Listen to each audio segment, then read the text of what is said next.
Hello everyone, I'm Ziheng Jiang, and currently a research scientist at ByteDance Seed working on the LLM systems. Today, Hongpeng and me are going to present our reinforcement learning framework, Verl, including its key technical features and recent updates. So in this talk, we will walk over the following 4 parts. First is why large-scale reinforcement learning is important, and what are the system challenges towards large-scale reinforcement learning. And then we will show the key technical design of Verl to show our ways of handling large-scale reinforcement learning, and finally some of our recent updates and roadmaps. So here comes the first question. Why is large-scale reinforcement learning important? So large-scale reinforcement learning really shines because it pushes the models to reason much better. For example, without reinforcement learning, models like GPT-4o hit a ceiling on the math and logic tasks. But with large-scale reinforcement learning, like in OpenAI's O1, the performance jumps dramatically, almost double on the AIME and close to 95% on the math dataset. So the takeaway is simple. Reinforcement learning at scale is a key ingredient that unlocks strong reasoning. And it is becoming more and more important in the time of test-time computing and agentic tasks.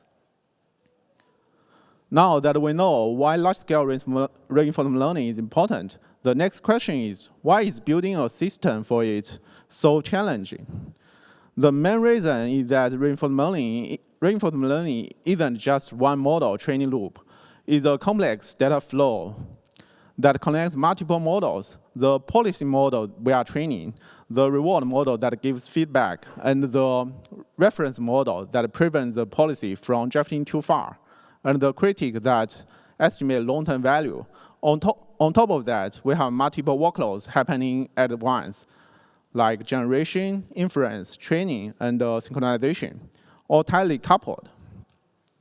And when we scale this up to large language model, each of those steps, like actor generation or reward model inference, becomes a huge distributed job on its own. So instead of a simple training loop, we are really orchestrating a set of large-scale distributed workloads that all need to run smoothly together. So now the question is why do we need Verl for reinforcement learning with large language models? The short answer is because it is both flexible and efficient. Before we dive into Verl's system design, let's revisit some of the classic design choices. In a single controller system, which follows the NPMD model, one centralized controller manages all the workers running different programs. This approach is very simple. Example includes like TensorFlow 1 and the Ray RL Lab. On the other hand, in a multi-controller system, which follows the SPMD model, each worker has its own controller and runs the same program on different data. This is much more efficient. And you can see the design in frameworks like PyTorch and JAX. However, these programming models makes it very difficult to support complex and data flows involving many models.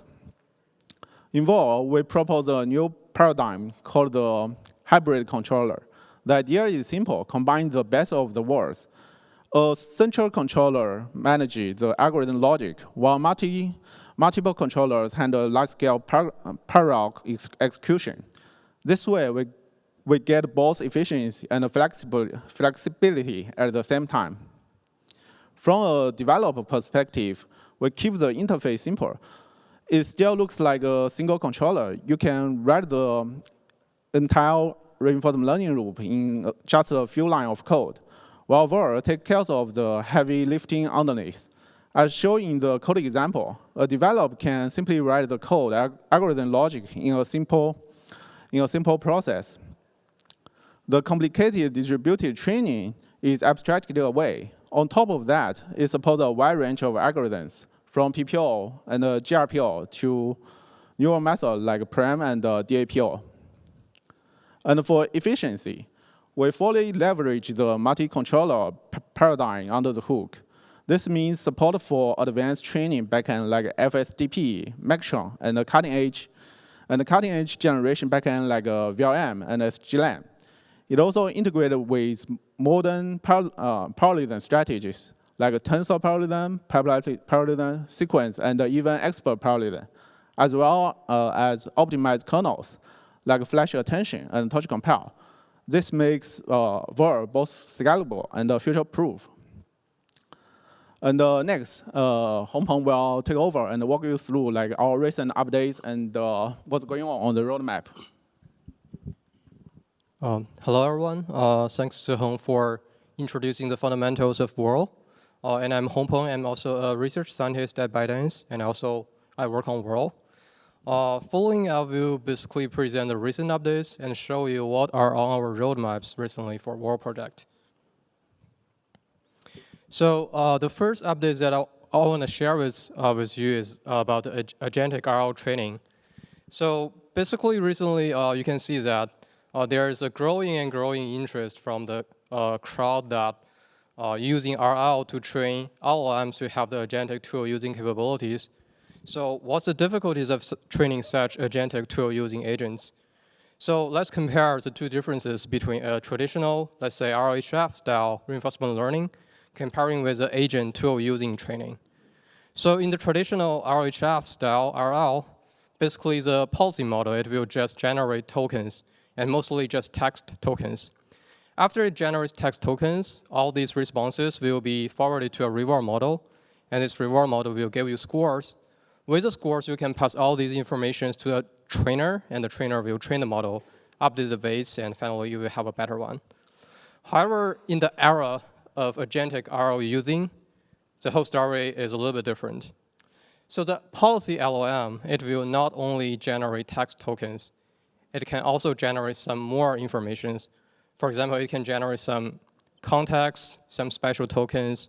It can sometimes also generate some tool using syntax, like it can generate codes.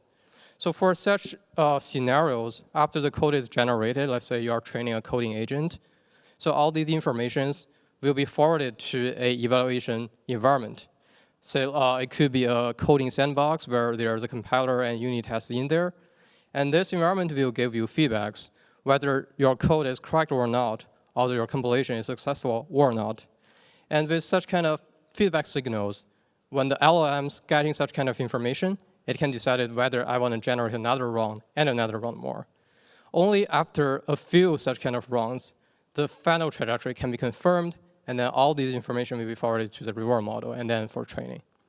So as you see from this figure, you can definitely understand that while the agentic RL training is pretty complicated, especially comparing to the traditional RLHF style, it makes LLMs really powerful and useful. However, it also generates new challenges for us for the Verl framework. So how can we handle this problem and train real tool using agents from the ground up? So I want to share some of the basic differences when you are put all these information into the training frameworks. From the previous description, we can understand that the biggest differences actually lies on the rollout parts. So for the traditional RL generation, the rollout actually takes a batch of prompts, and you put a batch of prompts into the LLM, it will give you a batch of responses. And you're just working on the batch of responses, and you can wait for the latest one of the batch, and you get a batch of results, and then you do the rewarding and training. However, the real differences between agent and a batch version is in the agentic scenarios, if you still put a batch of prompts into the LLM and waiting for a batch of results, it will take you too much time, because every single sample, it may have really different like timeline mechanics. For example, one sample, it can only interact with the environment for one round, and it got a pretty working code. However, another sample, it may interact it with a lot of more rounds. And if we are still handling the LLM generation in a batch manner, it will generate a lot of bubbles, just like the top figure shows. Like if you're always waiting for the slowest one, then naturally you can see a lot of bubbles.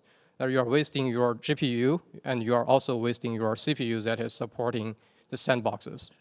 So to handle this problem in Verl, later we introduced the async server mode of generation, where in this mode, we can handle the prompts in a sample by sample manner, so that each single sample can have its own timeline.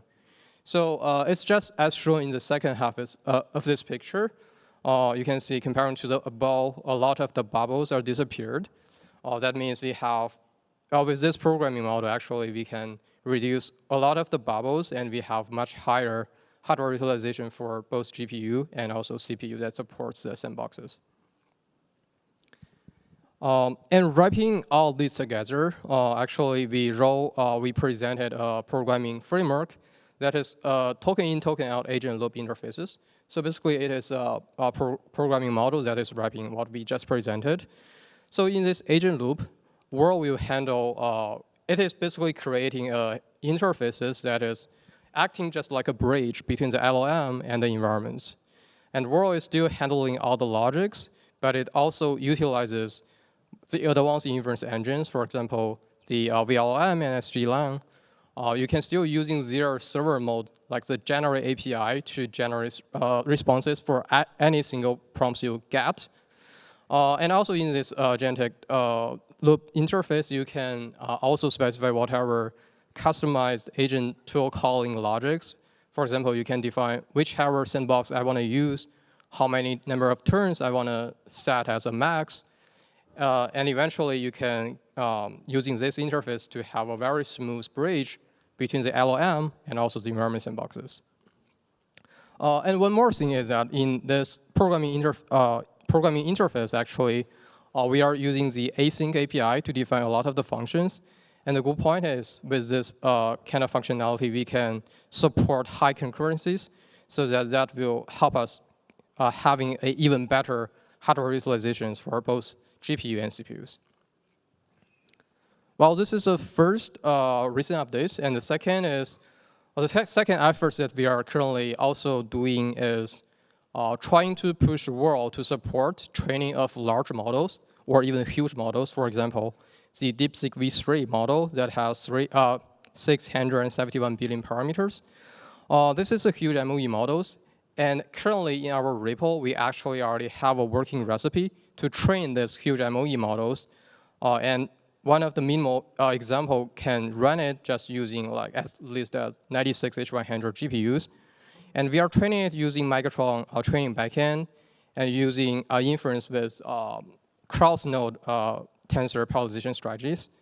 And we also having some verification results that show the loss curve is pretty good, the performance is really decent, and we also having some ongoing infrastructure performance optimization, for example, the lower bit quantization raw to even improve the performance of its whole training process.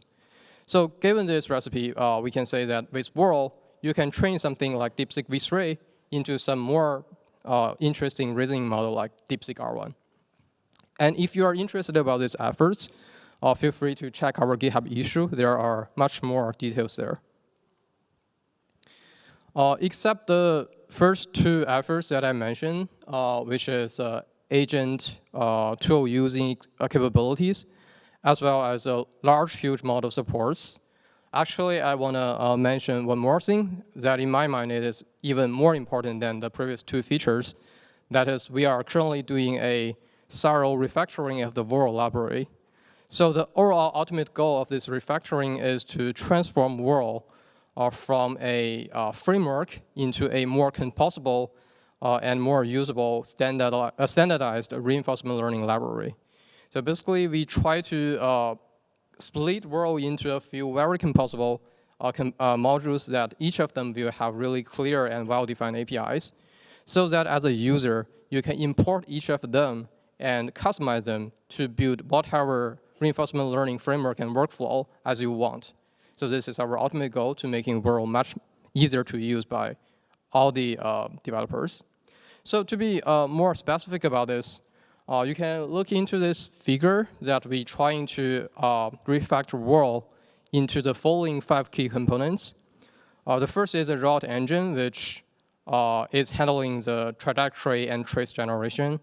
And also second part is a model engine, which handles how do we define and how do we load and save the model and also very important, how do we train the model as well?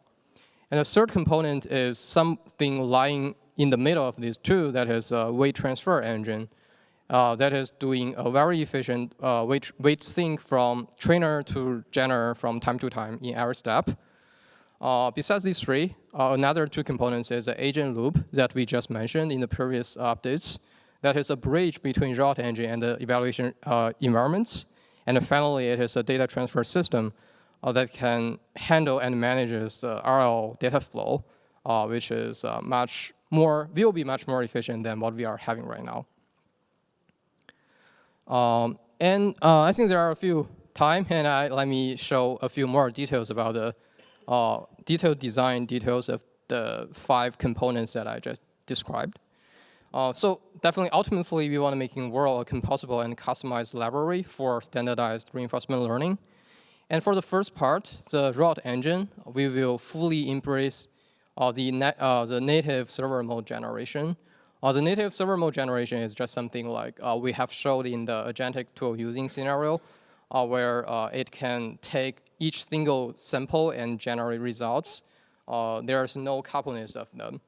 And another very good point of using the native server mode generation is it will provide a much clearer separation between route parts and modeling training parts. This clear separation gives us a better capability if we, let's say, if the advanced inference engine community, say vLLM and SGLang, they have any new features with the server mode interface, it will be really easy for us to adapt all their new features without too much modification. I think that's a really key point to improve Verl in the long run. And the second part I want to mention is a model engine. For the model engine, we want to provide a set of really clean and really well-defined interfaces. And eventually, we want to making the model engine can run as a service. So a few of the example APIs that we are providing for the model engine training, including like init model, forward-backward steps, optimizer steps, learning scheduler steps. So if you ever had a chance to see a blog post from the Thinking Machine Labs, that is their first product, Tinker, it has really similar API as what we are defining here. So basically, ultimately, we can imagine that eventually we want to making Verl also having such kind of really well-defined API, and as a user, you can define your like training OPs in our functions, and eventually you can launch Verl and run it as an RL service. So except from the route engine and model engine, there are also 3 components, which is the weight transfer engine, agent loops that we just mentioned, and also the data transfer system. I think all of these are really interesting, and there are a lot of very good designs. We don't have time to go over each of them today, but if you are interested, please, you are very welcome to check the GitHub issue in the bottom of it. We will have a pretty well documented design docs for each of them. Yeah, so except the 3 updates that I mentioned, definitely there are also equally important recent updates on our roadmaps, which includes the partial rollouts and fully async training pipeline supports, and also lower bit quantization optimization for rollout and potentially also for training. And also similar to the previous speaker mentioned, like the deterministic of training and rollout is also something in our mind. And except that, we also have planned to providing more agent RL training recipes, as well as better supports for multimodal RL training as well. So you are always feel free to subscribe to the GitHub, and also you are really welcome to scan this QR code to join our Slack channel. Yeah, you are really welcomed. So here, this is the last slides. So for Verl, it is already has been a really good and active open source community. Since it was first released basically this time last year, until now for the whole year, we have grown a lot due to the contributions of a lot of open source contributors.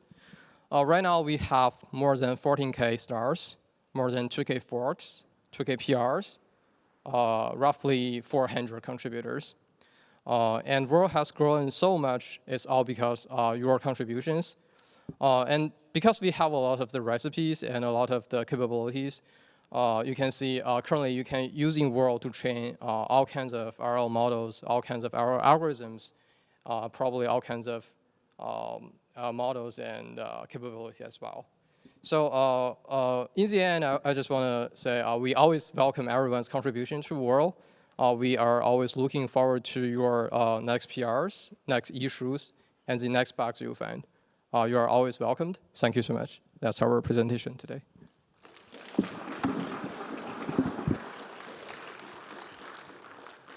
Yeah, I think we should have a few minutes for probably 1 or 2 questions.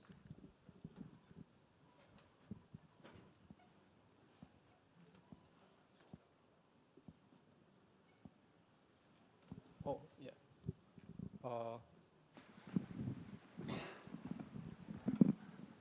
Thank you for the great presentation. I think as many of us may be knowing, like for the RL training, the generation time is the most consuming. It's like 80%.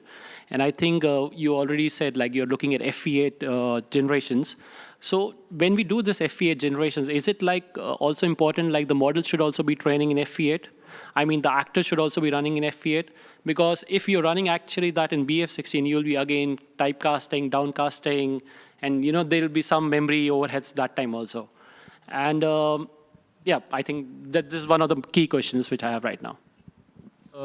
Yeah, actually, this low precision, like whether it should be in route or training, actually it should be in a whole design space, right? And we also did some exploration. So our experience is like the route part is actually impacts a lot, right? So if you go from the BF16 to FP8, it definitely will impact the like the final model accuracy a lot.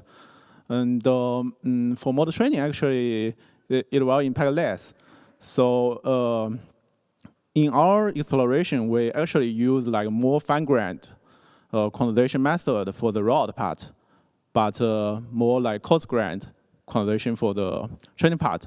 And of course, you can got some performance gain if you align those quantization strategy, right? But in our exploration, we found like the model cast cost actually doesn't occupy a lot in your whole training loop. So basically, I would say it's actually a large strategy space, and you can explore like which one is best for your model. Yeah.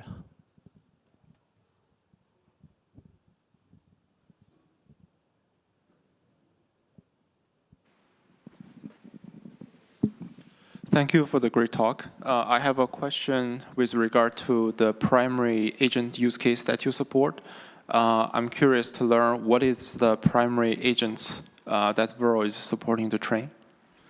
And what's your take on Tinker? Because it's essentially exposing the essentially exposing the model engine API that you have and hiding all the other complexities.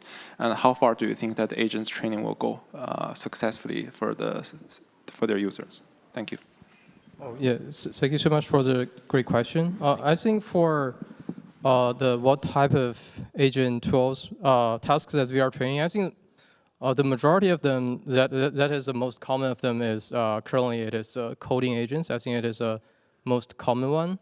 I think somehow it is due to, if you want to train some agents, definitely you should have some evaluation environments that is ready to evaluate how the agent is working.